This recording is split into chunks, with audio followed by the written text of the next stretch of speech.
ஏற்பிடிக்கும் உழவனுக்கு ஏற்றம் தரும் பண்டிகையாம். புத்தம் புதிய ஆடை கட்டி பொங்கல் வைக்கும் நன்னாளாம். செங்கரும்பு மஞ்சளுடன் சிறப்புடனே படையலிட்டு கடவுளுக்கு நன்றி சொல்லும் தமிழர்களின் திருநாளாம். உலகமெல்லாம் கொண்டாடும் உழவர்களின் நாளிதுவாம்.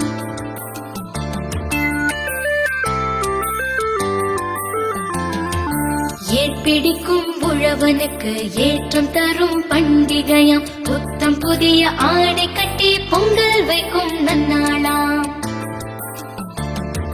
செங்கரும்பு மஞ்சளுடன் சிறப்புடனே படையலிட்டு கடவுளுக்கு நன்றி சொல்லும் தமிழர்களின் திருநாளாம். உலகமெல்லாம் கொண்டாடும் உழவர்களின் நாளிதுவாம்.